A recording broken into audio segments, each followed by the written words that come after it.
Amados, boa noite. Uma sexta-feira agradável, chovendo, né? Acho que dá para ouvir o barulho da chuva. Mas, por outro lado, nós ficamos assim tristes e preocupados com o Ribeirão Preto, que a chuva foi muito forte e causou muitos danos, não?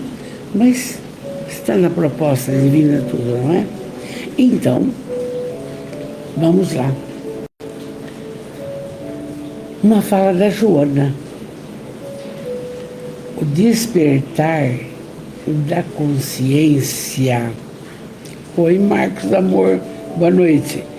O despertar da consciência faculta a responsabilidade a respeito dos atos, em face do desabrochar dos códigos divinos que jazem em germe do ser. Quer dizer, as leis divinas estão dentro de nós. E quando nós vamos trabalhando, vamos vivenciando, então vai despertando a responsabilidade dos nossos atos para que a consciência fique em paz. A Joana é essa bênção. Oi, Rose, boa noite, linda, boa noite. Nós estamos, gente, 134 sextas-feiras. Que bênção, não? E em O Livro dos Espíritos, não, peraí, que Jesus abençoe você, abençoe os seus familiares, abençoe o seu lar, as pessoas que te cercam e as bênçãos da vida. Por quê? Temos muito mais a agradecer do que pedir. Isso é a veneranda e abnegada Joana que nos intui. E vamos para o Livro dos Espíritos, que é o livro terceiro dentro do Livro dos Espíritos, são em 4. Nós vamos ver no capítulo 3º uma lei importantíssima, lei do trabalho. Então, aí nós vamos ver aqui o que Kardec pergunta para os espíritos sobre essa lei, porque é uma lei universal, a lei do trabalho. E nós vamos ver a necessidade do trabalho, o limite do trabalho e o repouso. Mas antes de entrarmos nessa prosa, desculpa, gostaria de lembrar o seguinte. Paulo diz que nós precisamos trabalhar mesmo que seja com os joelhos desconjuntados. Porque quando você trabalha, você ocupa a sua mente. Você sai da depressão, do pessimismo, você sai de um monte de colocações desnecessárias. Além do que, é a Joana e Emmanuel que diz que o trabalho é uma oração. Mas que trabalho? Todo e qualquer tipo de trabalho.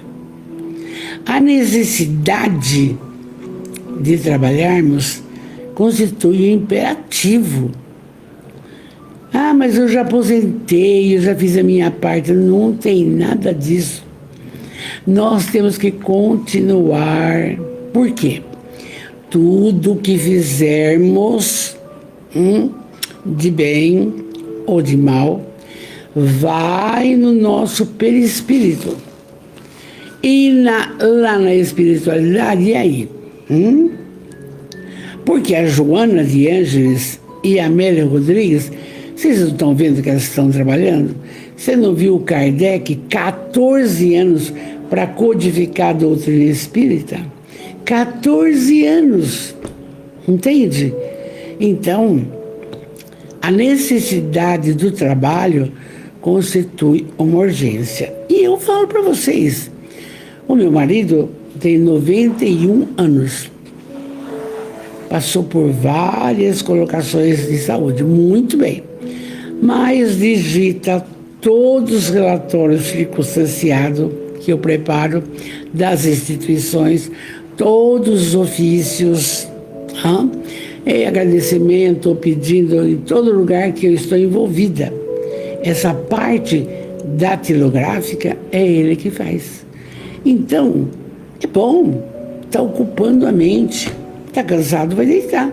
Vai curtir o Palmeiras, etc. Então, eu também me vejo nessa condição. Entende? Não tem essa, agora eu vou dormir, agora eu vou descansar, eu já fiz a minha parte, estou aposentado. Não existe. Não existe. Oi, filha. Boa noite, linda. Então, vamos lá.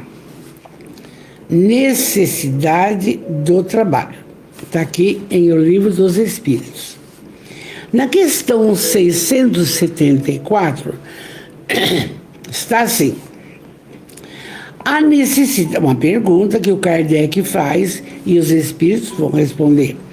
A necessidade do trabalho é uma lei da natureza? Resposta. O trabalho é uma lei natural e por isso mesmo é uma necessidade. E a civilização obriga o homem a trabalhar mais, porque aumenta suas necessidades e seus prazeres. Muito bem, não está mexendo ainda com a parte moral e espiritual. Mas veja bem, o pessoal da roça trabalha o dia inteiro de sol a sol, muito bem. Aí, chega à tarde, eu convivi com eles, quando no início da minha carreira de professora, chega à tarde, lava os pés, janta, a comidinha, pega o seu cigarrinho e palha, fica naquela paz, não tem luz elétrica, não? E admirando a natureza, as estrelas. Você quer coisa melhor que isso? Quanta saúde tem essa criatura que a gente viu, entende? Ao passo que nós, lâmpada, televisão, computador, celular, entende? É a evolução das coisas. Agora, o trabalho, está falando aqui, é uma lei natural. E quando a pessoa resolve se drogar, resolve alcoolizar, resolve, não adianta mais nada, entra em depressão, porque o trabalho também cura. É necessário. Então, previne o Alzheimer, entende? As pessoas que não trabalham, 70 e poucos anos, já não lembra o que falou, já não consegue conversar, já não consegue entabular alguma coisa. Não pode. Aqui está falando. Mas o homem trabalha no início da sua vida, como eu fiz, porque você tem que trabalhar para depois ter uma boa aposentadoria, a missão cumprida, a tarefa que você escolheu para essa reencarnação. Então tem que trabalhar, é necessário, nada de acomodação, não? E aí a gente vai cuidando das nossas necessidades materiais. Normal, uma casa em ordem, um carro, como eu falo, Unimed, não sei o que mais. É isso aí, tá certinho. Agora, paralelo a isso, vamos trabalhar a parte moral, a parte espiritual. Aí você pergunta, a senhora fez isso? Fiz. Eu estudava em Guaxupé, Minas Gerais, com 3 filhos em casa, minha mãe olhando e meu marido. Eu ia no estudo, ia ainda na livraria espírita, ia lendo, voltava lendo e assim vai. Então não pode parar, não pode. E fico feliz, porque no educandário eu ouvi de uma faxineira que ela vai fazer pedagogia. Olha só, é trabalho, é complementação para a inteligência. Oi, Estela, linda, boa noite, noite fria. Aqui não está muito, está dando para ficar de manguinha. Muito bem. Dona Vanderlei charmosa, obrigado, linda. Melissa, Lula, boa noite, boa noite. Então, o trabalho é uma lei natural. E os nossos filhos? E os nossos netos? O que eles vão gostar de fazer?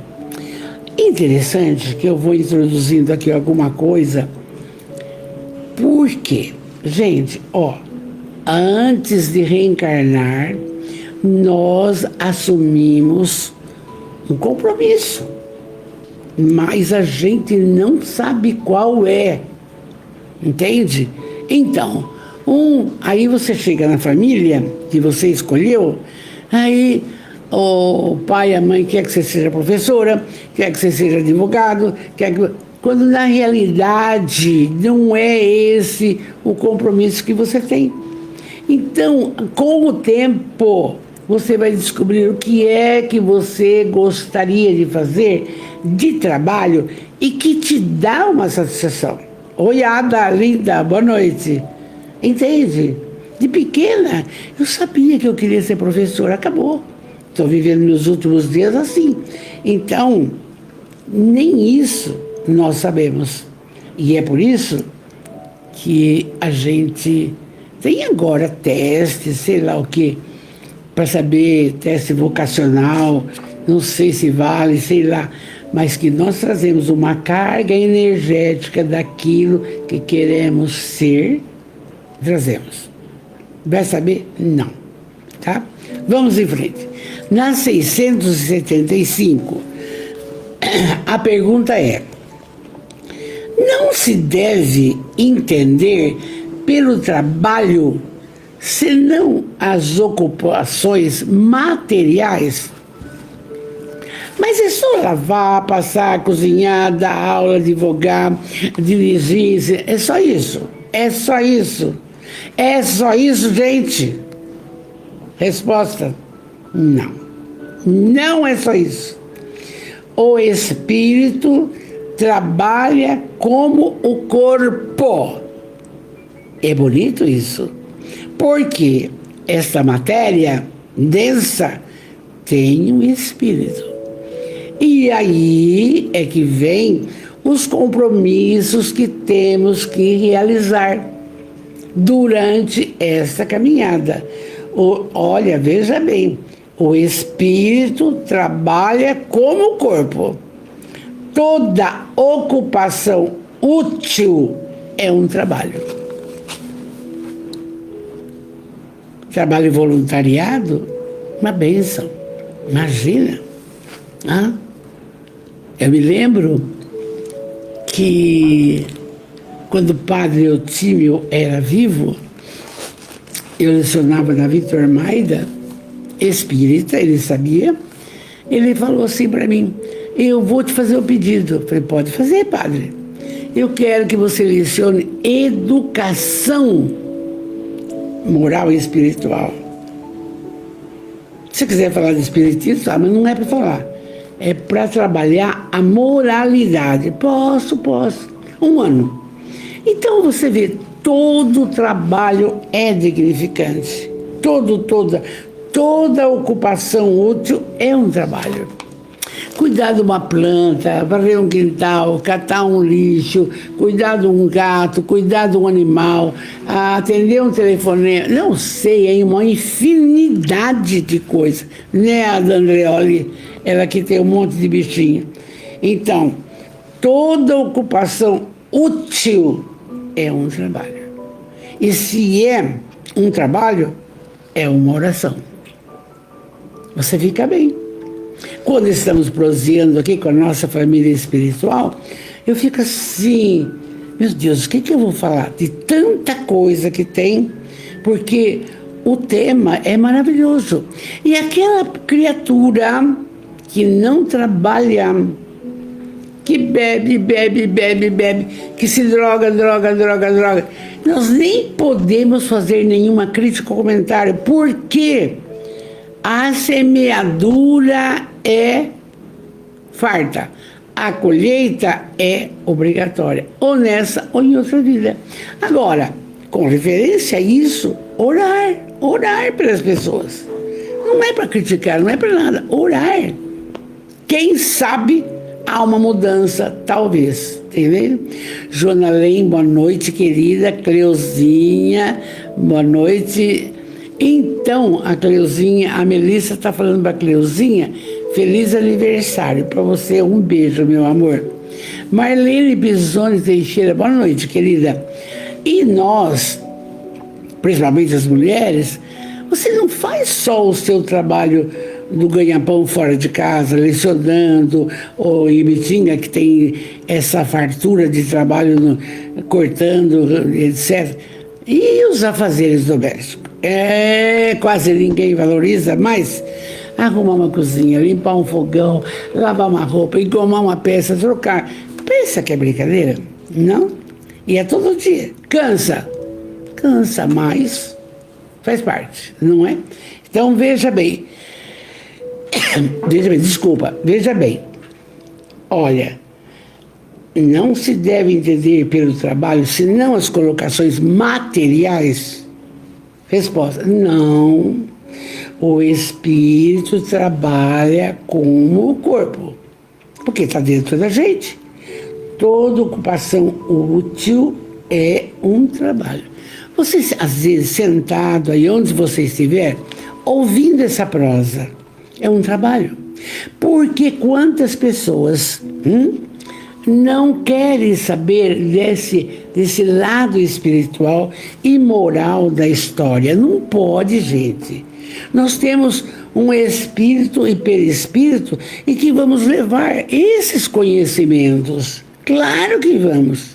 Não é uma coisa aleatória. Não é. Vamos em frente. Até aqui, tudo bem. Então, na 676. Por que o trabalho é imposto ao homem? Por quê? O homem da caverna, nos primórdios, ele caçava para sobreviver. É um trabalho. Eles não ficavam parados assim, nada. Eles, entende? Porque os nossos índios, quando o Cabral esteve aqui, trepado nas árvores, e aí adorava Tupã, e aí plantava mandioca. Por quê? Trabalho. Ninguém ficava de braço cruzado, entende? Então, por que o trabalho é imposto ao homem? Vamos ver o que os espíritos dizem. É uma consequência de sua natureza corporal. Fica sem se mexer, você vê que não é bom. Não é bom. É uma expiação e, ao mesmo tempo, um meio de aperfeiçoar sua inteligência. Claro, nós não sabemos tudo. Como que eu vou aprender a administrar, vamos supor, a contabilidade da nossa casa? Cada um que está ouvindo aqui vai entender o que eu estou falando. Ganha X, gasta X, o que eu faço? Não sobra, não dá. Eu tenho que aprender. E usar o quê? A inteligência.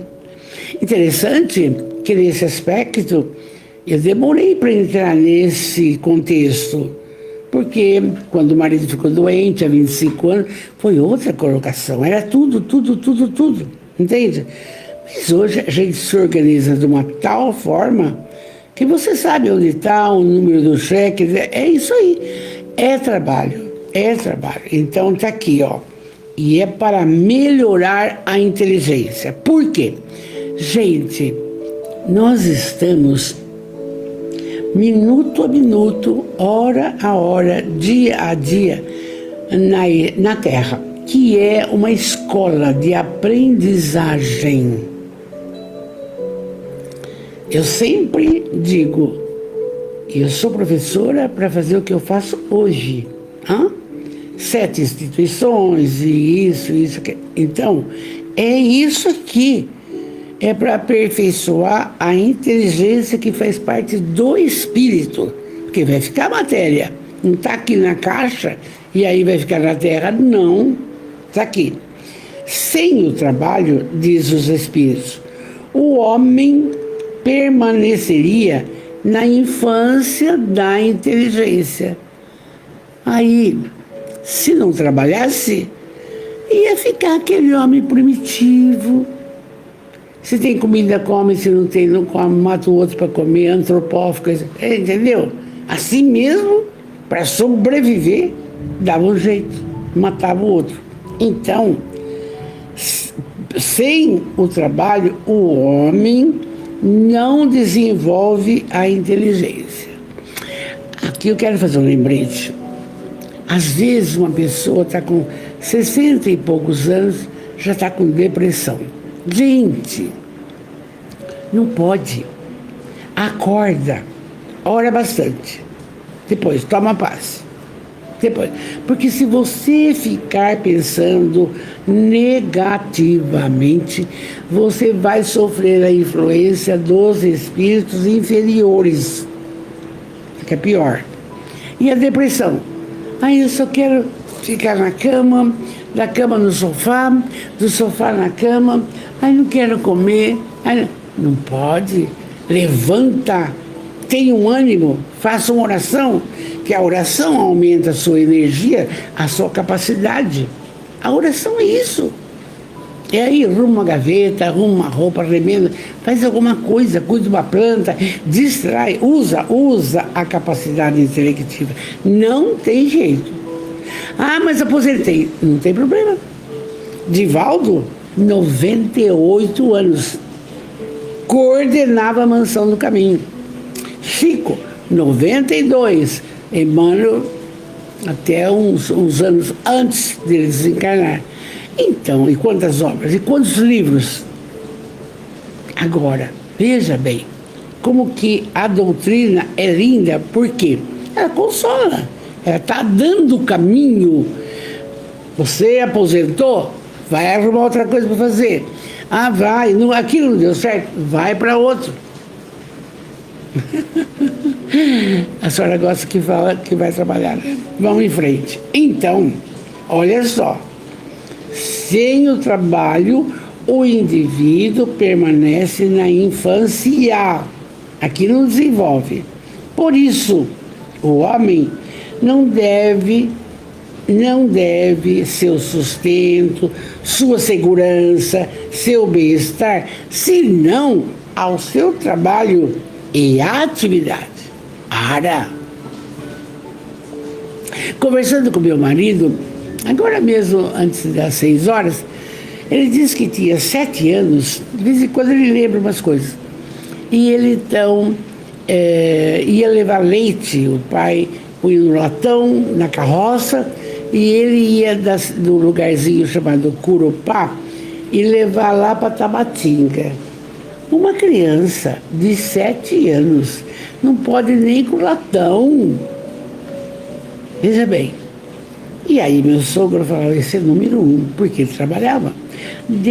Chegava lá na plataforma do trem, difícil para tirar, rodava. Gente, quantas crianças maravilhosas, desde pequena, ajuda a mãe, ajuda isso, faz aqui, faz lá. E tem aquelas que não. Então, sempre, o trabalho. Por isso, a criatura precisa do trabalho. Ela tem que se sustentar, ela tem que se bancar, ela tem que saber tudo isso, tudo isso. E aí, tudo isso depende do seu ganha-pão, do seu trabalho.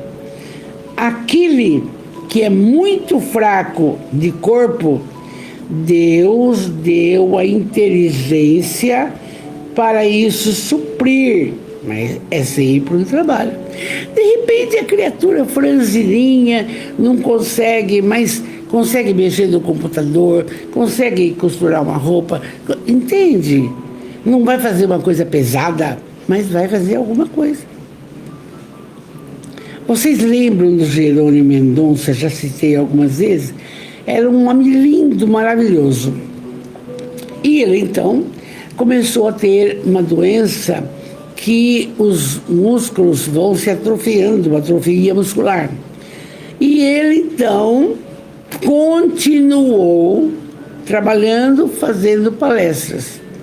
Ele veio aqui em Bitinga, na maca, deitado, cego, com peso aqui em cima de 5 quilos, para respirar melhor, na maca. Deu palestra e cantava. Olha que bênção, olha que maravilha. Ele nem lembrava que ele estava doente, porque o prazer de fazer algo a benefício dos outros é muito importante, entende? Então, lembramos dele com carinho. Ele é chamado de O Gigante Deitado, Jerônimo Mendonça. Vamos em frente. Então, nós vimos que tudo é um trabalho. Nasci em 677. Mas por quê? Olha aqui que o Kardec pergunta. Por que a própria natureza provê todas as necessidades dos animais e não faz conosco? Os animais, você sabe disso. Ah? Bonitinho, constrói o ninho ali, põe os ovinhos, choca, vai, tchuc-tchuc, alimenta o filho. Quando ele cria asinha, tchau e benção, entende? Cuidam, é a natureza, tira da natureza. E por que que o homem tem que trabalhar? A resposta: tudo trabalha na natureza. Mas é tudo, gente. A gente não imagina, não?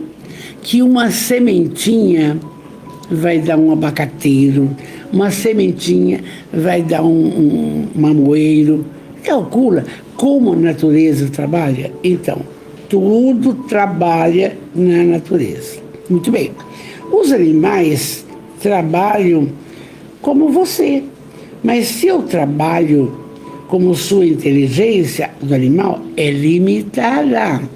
Age por instinto. Que danado, não? Tem um gato, os meus gatos, infelizmente, já partiram. Mas tem um gato que vem aqui no quintal, eu coloco comida para os passarinhos, ele fica escondidinho. E de vez em quando ele cata algum. Agora eu já parei de dar comida para os passarinhos. Porque, você veja bem, o instinto dele é caçar, entende? E o passarinho inocente vem comer, aí ele caça. Então, agora não põe mais. Joga pro telhado, no telhado ele não vai, ele vai ficar, ele está sendo punido, tá bom? Mas você veja bem, os animais trabalham como tu, mas seu trabalho, como sua inteligência, é bem limitado. E é de acordo com cada um. Você veja, tem gatos, a Ada sabe bem disso daqui, gatos sensíveis, amorosos, tá. Tem cachorro maravilhoso, que salva, que é adestrado, vai um pouco além do instinto, entende? Providência divina. Então, vamos lá.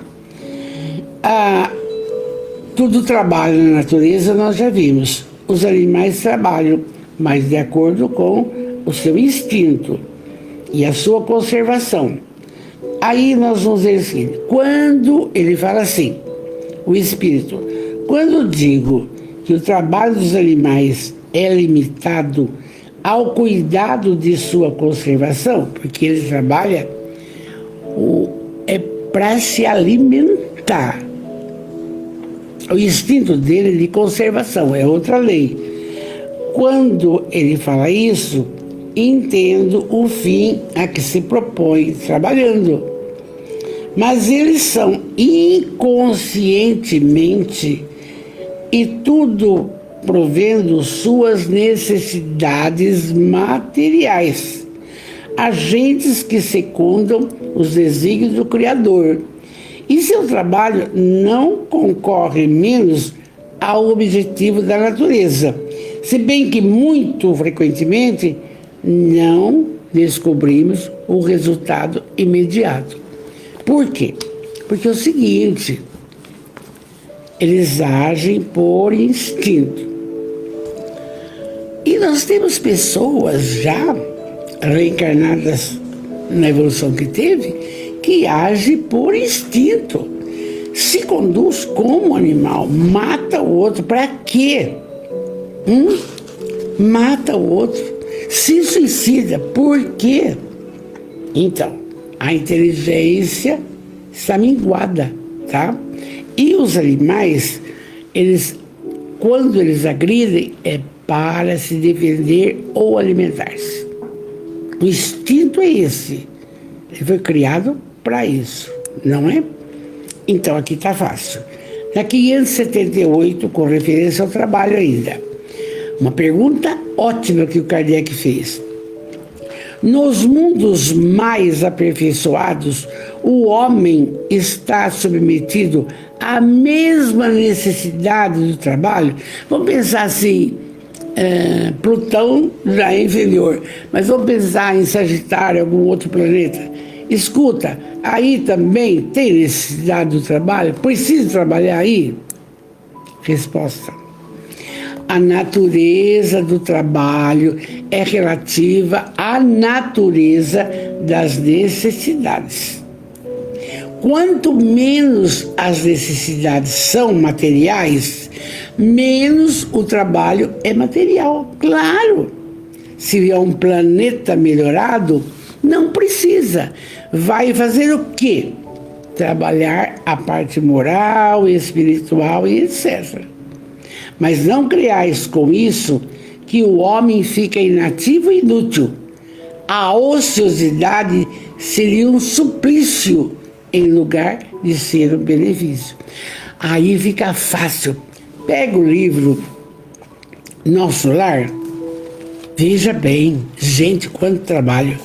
Que impressionante. André Luiz, nas zonas inferiores, 8 anos, um médico, 8 anos ali, e as criaturas, os espíritos inferiores gritavam, suicida, suicida. Mas eu não me suicidei. Eu tive um problema do intestino, no pâncreas e tudo, médico, me operaram e eu estou aqui nesse lugar horroroso, nas zonas umbralinas inferiores. Tinha sede, enfiava a cara na lama. Achava alguma coisa, alguma plantinha na espiritualidade, comia aquilo. Até que, olha, veja bem, até que um momento de lucidez, ele disse, Deus, me ajude. Só se conectou. Já estava do lado dele Lísias. Lísias, benfeitor espiritual, colocou junto com o caldeirado numa maca e já vamos depressa, olha o trabalho, vamos depressa para nosso lar. Chega, nosso lar fica nas zonas umbralinas mesmo. Chega lá, coloca para dentro e aí vai para tratamento, passes, e aí instrução, oração, água frutificada, um pouquinho de sopa porque tem, e aí foi aprendendo, trabalhando sem cessar ali dentro, até que se tornou membro de nosso lar. Esta esse local que acolhe, que acode espíritos que estão nessa zona. Então você vê, tá aqui, sempre vamos trabalhar. Veja, Joana de Ângeles, que o Douglas trabalha aos sábados, conversou com Amélia Rodrigues, que eu trabalho de domingo, é o 8º livro, para que, na espiritualidade, a Joana falou: Amélia, você foi tão católica, tão cristã, tão maravilhosa, você precisa passar para a humanidade as coisas de Jesus que você sabe e que muita gente não sabe, não estão nos livros. Você acha? Acho. Aí a Amélia vem para Divaldo, esse grande médium. E aí começou a fazer. São 11 obras que a Amélia fez. 11. E elas trabalhando na espiritualidade. Se acharmos, quando fala assim, fulano morreu, desencarnou, ai, agora que ele tem a paz, não tem, vai ter que continuar, gente, trabalhando, vendo o que poderia ter feito, não fez, fazendo reflexões, indo em centro com campos de oração, ouvindo palestras edificantes. Tudo isso, não tem descanso nessa parte aqui. Então, está bem esclarecido isso. Ninguém, nem agora, nem depois, vai ficar sem trabalhar. Veja bem, a natureza, a pergunta, hein? Nos mundos mais aperfeiçoados, o homem precisa trabalhar? Resposta: a natureza do trabalho é relativa à natureza das necessidades. Quanto menos você precisa de coisas materiais, menos você precisa desse trabalho. Mas quanto mais você precisa para a sua transformação moral, mais oração, mais água, mais reunião, mais isso, coisa e tal. Mas não criais com isso que o homem fica inativo e inútil. E o que fazem nossos espíritos protetores, que todo mundo tem? Durante o sono, aquele trabalho, você deita de um jeito, levanta de outro. Ele fala: não creais que com isso o homem fica inativo e inútil. A ociosidade seria um suplício em lugar de ser um benefício. Eu acho horrível. Não dá para ficar sem fazer nada. Vocês viram que a lição, a lei do trabalho, a necessidade. Então para de reclamar. Está cansada? Vai descansar. Depois pega de novo. Não adianta, gente. É lei, é lei. É uma lei universal. A lei do trabalho. Entende? E nós paramos aqui e na semana que vem nós continuamos e vamos trabalhar. Vamos agora para o nosso evangelho. Gente, essa página agora pegou, viu? Ai, Ada, pegou. Vamos para o evangelho. Nós estamos no capítulo 17. Mas é um capítulo... Jesus tinha cada coisa, falava cada coisa, que passado 2000 anos, você tem um acordar dentro de você. Então veja, no capítulo 17, o tema é sede perfeitos. Vocês estão vendo aqui que a lei do trabalho é infalível. Você está vendo aqui o evangelho, o que Jesus fala?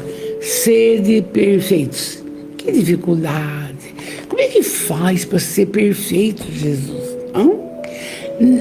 Numa colocação conturbada que a gente vive, não?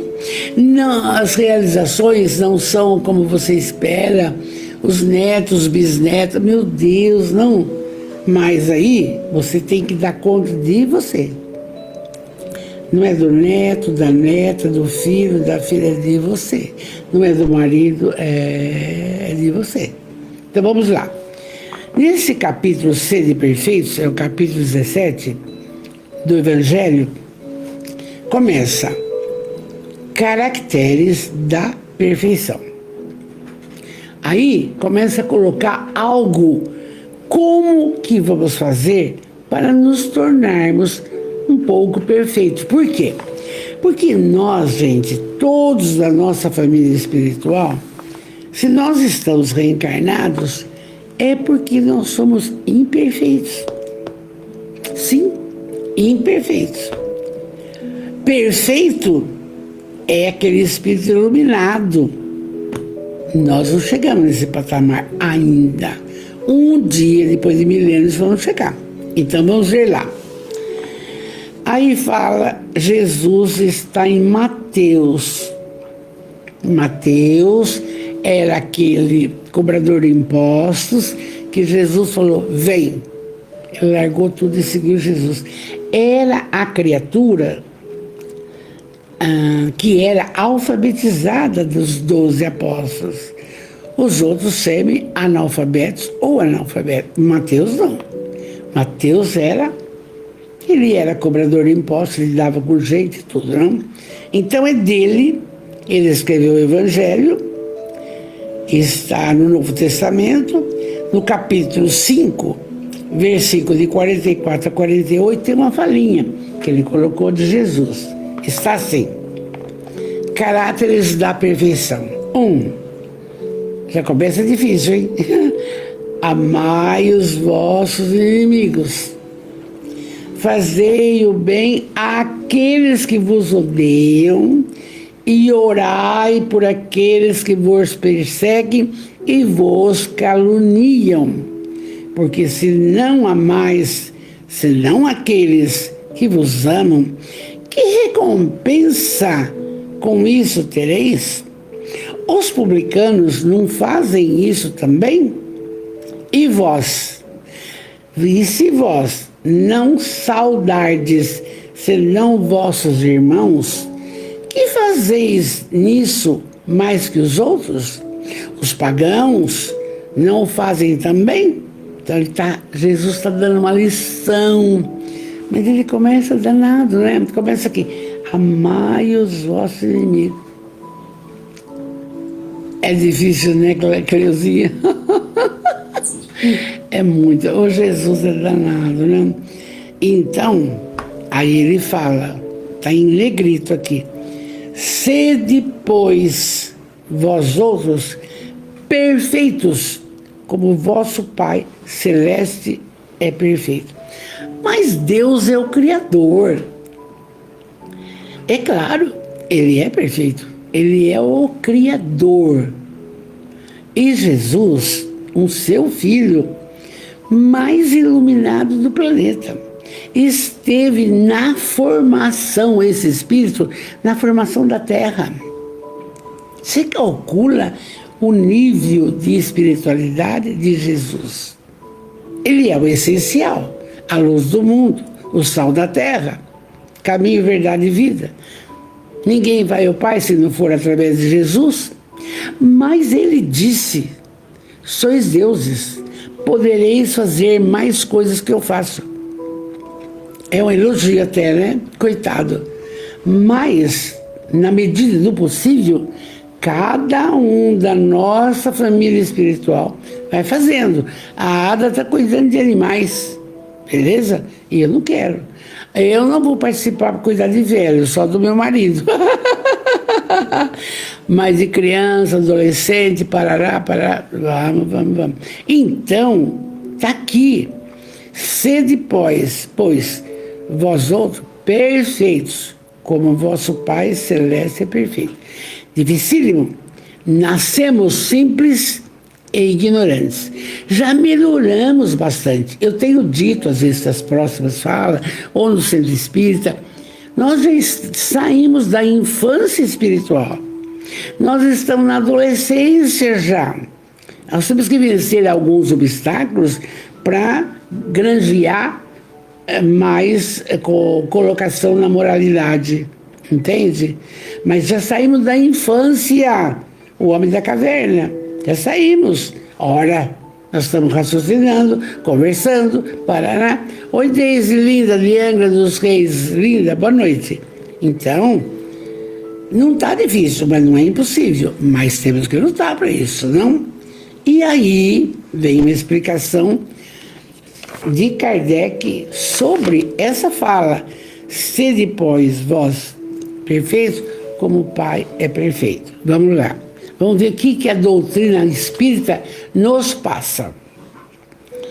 Uma vez que Deus possui a perfeição infinita em todas as coisas, essa máxima que Jesus falou, sede perfeitos, como o vosso Pai Celeste é perfeito, tomada ao pé da letra, pressuporia a possibilidade de se atingir a perfeição absoluta. Agora, não. Porque nós não temos colocação. Alguém aqui ama o inimigo? Hã? Você não odiar, não. Você gosta de quem te calunia, te persegue, te critica? Não, não é verdade. Não vou mentir para nós mesmos. Entende? Então, tá difícil. Aí ele diz assim, ó. Se fosse dado à criatura ser tão perfeita quanto o Criador, quanto Deus, ela se tornaria igual, o que é inadmissível. Olha, a família espiritual nossa, nós estamos lutando, nós estamos na lição 134, nosso encontro, procurando entender dessa fala. Entende? E os outros? E os outros? Pensa nos seus familiares. Alguém está preocupado com isso aqui? Não, não. Ignoram até Jesus, que esteve conosco. Quanto mais acreditar em Deus. É uma lógica, gente. É uma lógica, não? Então está aqui. É inadmissível pensar que alguém de nós aqui já está nessa colocação maravilhosa. Aí ele fala, Kardec, mas os homens aos quais Jesus se dirigia não teriam compreendido essa mudança. Ele se limitou a lhes apresentar um modelo. Ele lhes disse para se esforçarem para alcançá-lo. Ele é o modelo e o guia da humanidade. Mas quem que consegue, vamos falar a verdade, seguir os ensinamentos do Cristo tal qual tem que ser? Não consegue ainda. Não consegue. Vai uma reflexão comigo. Quem aí está indo em alguma casa para trabalho voluntário? Quem aí está tendo paciência com o idoso, a idosa, esquizofrênico? Quem vai? Gente, é isso aí. Fora da caridade, não há melhora. Aqui está aqui. Tem que se esforçar para chegar nesse patamar. Muito. Porque o ser humano acha tempo para tudo, para escutar o Palmeiras, para jogar bola, para beber, para fazer churrasco, para fazer... Mas não tem 1 minuto, 10 minutos para fazer uma oração. Família espiritual, não estou mentindo, é verdade. E a gente está alertando. E quando a senhora aprendeu isso? Há 25 anos, quando meu marido teve um câncer. Se não orasse, como é que ia ser? Não tinha saída.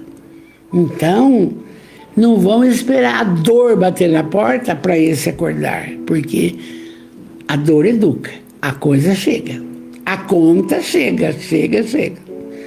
Eu acho lindo que dá tempo, porque Jesus disse que a gente tem possibilidade de recomeçar. É a oportunidade santa, né? Vamos em frente. Vamos lá.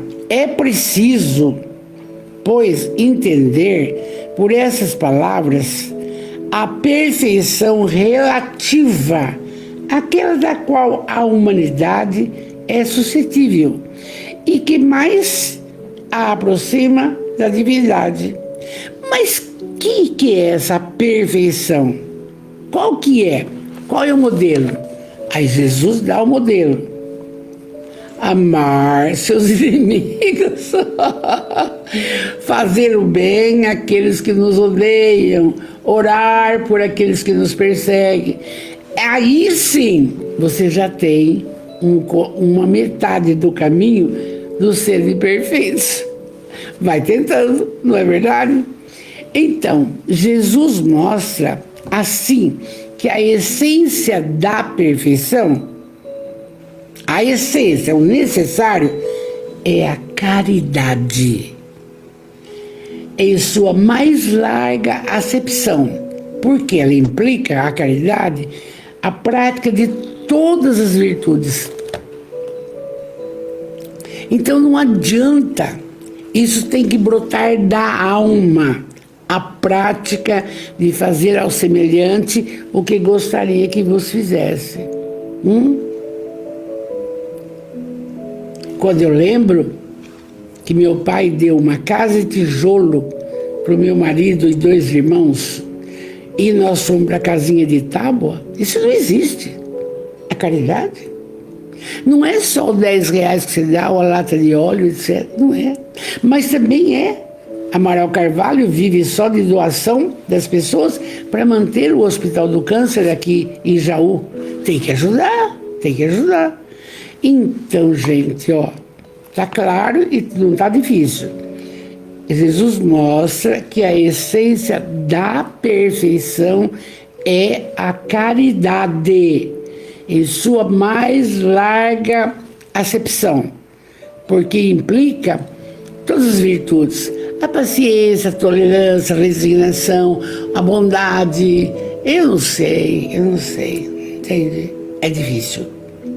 Quando você trabalha como a gente trabalha, com 300 crianças, e de vez em quando sai ao soco, coisa e tal, você vai trabalhar o amor. Isso é caridade. Quando a cozinheira fala assim, quem não comer polenta, hoje é dia de polenta, fica sem comer. Não pode.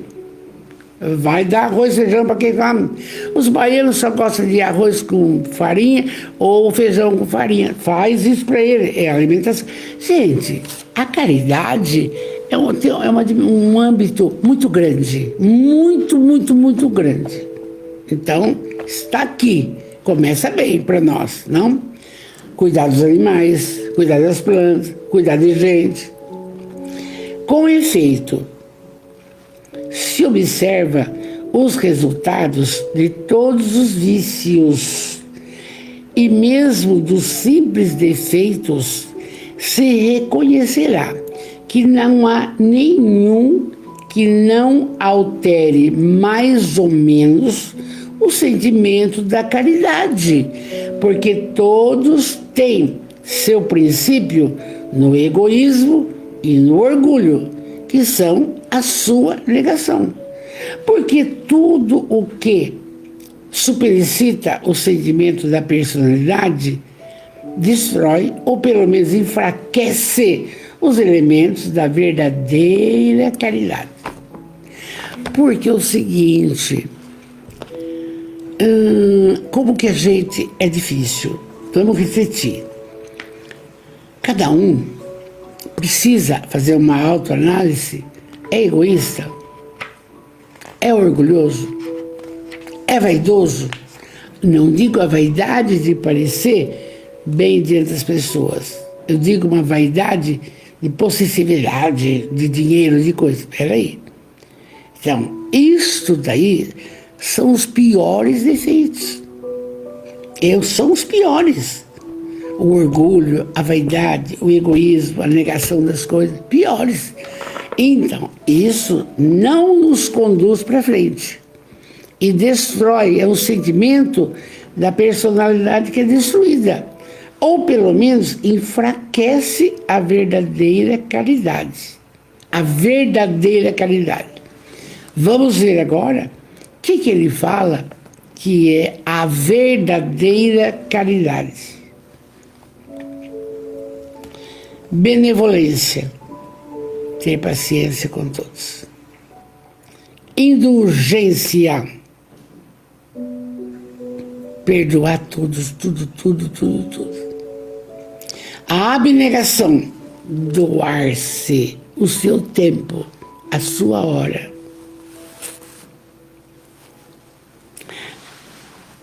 Às vezes, você faz uma análise. Primeiro é a família. Note bem, a família. Então, hoje, não posso muitas coisas porque meu marido tem 91 anos e eu preciso estar no meu escritório, ele sabe que eu estou aqui, está tudo bem, entende?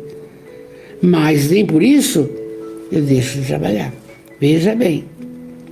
Então, benevolência, indulgência, abnegação, devotamento no que você faz. Nós, da nossa família espiritual, vamos estudar, é gostoso, é difícil, mas é isso aí. Instruir-se é uma base essencial. Ah, mas a senhora fala muito, não interessa, ouve quem quer, entende? Tenho conversado com o Orson, aí Vanderlei, é tão difícil, não interessa, a nossa obrigação é passar dos conhecimentos espíritas, porque a maior caridade é a divulgação da doutrina espírita. Por quê? Porque o espiritismo liberta a criatura das amarras materiais, liberta. O espiritismo, ele consola. Tá ruim. Não, mas podia ser pior. O espiritismo ilumina. Você está focando, entendeu? Então, liberta, ilumina, consola e fortalece.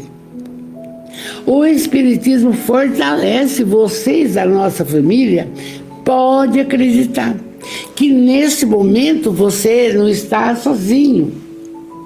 O seu espírito protetor, ou seu pai, ou sua mãe, que já foi, eu não vejo, mas tudo bem. Então, devotamento, nós precisamos trabalhar, nós da família espírita. Não vamos deixar para ninguém, porque você tem que fazer a sua parte. E aí, não parou, estamos terminando. O amor ao próximo levado até o amor de seus inimigos, não podendo se aliar com nenhum defeito contrário à caridade. É por isso mesmo, sempre, o indício de maior ou menor superioridade moral. Aí é que está. A elevação moral nossa só melhora quando perdoamos, amamos, quando a gente aceita o outro como ele é, você não vai mudar, né? É isso aí. Então, olha só, amor ao próximo, mas elevada para todos, de onde ressalta que o grau da perfeição está na razão direta da extensão desse amor. Por isso, Jesus, depois de ter dado aos seus discípulos as regras da caridade, naquilo que ela tem de mais sublime, disse: sede, pois, perfeitos, como o Pai Celestial é perfeito. Olha que lindo. A chance dessa evolução é muito grande. Basta botar em prática. Você vai refletir. Porque eu sei que em várias cidades, por exemplo, Matão, tem casa de crianças, Jaú tem um monte de petitório para criança, tem aqui não sei aonde o Frei Hans. Enfim, gente, o pessoal está se voltando para ser perfeito. Sede perfeitos como o Pai é perfeito. Você não vê. Então, o clero, os evangélicos, aqui em Bitinga, os evangélicos, eles cuidam dos drogados só do sexo masculino, mas tem uma horta, tem jogo de futebol, moram nesse local, entende? Então, é necessário entender que isso faz bem. É trabalho, que está aqui no Livro dos Espíritos, e é caridade, e é a colocação dos evangélicos no sede perfeitos. Eu acho lindo. Paramos aqui, vamos orar. Gláucia, boa noite, querida. Ela vai assistir a gravação porque ela estava com visita. Mas é bom, né, Gláucia? É gostoso receber visita. Gente, que felicidade a nossa. Mas eu vou roubar um tempinho só para ver esse livro aqui, Livro da Esperança, do Chico e do Emmanuel. Ele fala o seguinte, só uma leiturinha de nada. Diante disso, sede perfeitos. Ele fala, o Emmanuel, reajustemos assim o conceito do bem diante da vida. Quando desencarnar, a criatura, não, mas escuta, eu não fiz o mal, eu não fiz, eu só fiz. Aí vem a pergunta, e o bem que você deixou de fazer? E você sabe, cada um da nossa família sabe qual é o bem que tem que ser feito e não faz. Cada um. Por quê? Porque a Joana disse, as leis morais estão na consciência. Está acordado? Aí Emmanuel diz assim, em muitas circunstâncias, o dinheiro suprime aflições. A autoridade resolve problemas. A influência para dificuldades e a cultura clareia o caminho. Mas por isso mesmo, toda pessoa que obtém qualquer parcela mais expressiva de responsabilidade e destaque, mostra-se realmente muito bem para combater o mal e liquidá-lo. Entretanto, caso venha a criatura, estará simplesmente mal. Então, aqui o Emmanuel completa o que nós vimos hoje. Vamos orar agora?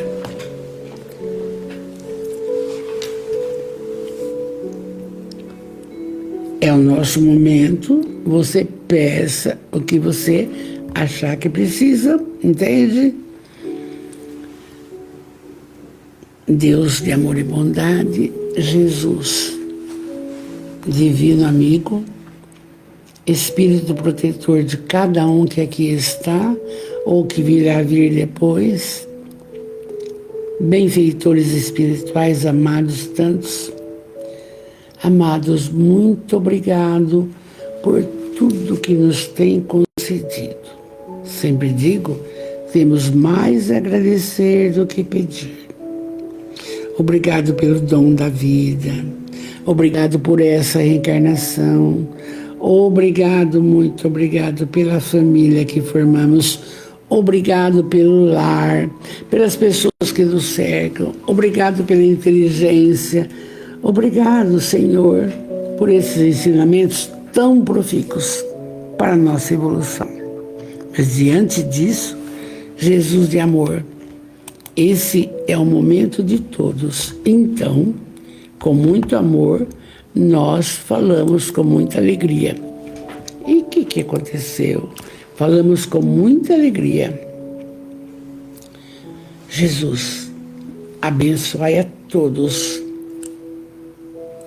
seus familiares, seu lar, seus pensamentos, suas atitudes, tudo, Senhor. E é por isso que agora, enquanto você reflete e pede algo, nós oramos. Pai nosso, que estais nos céus, santificado seja o vosso nome.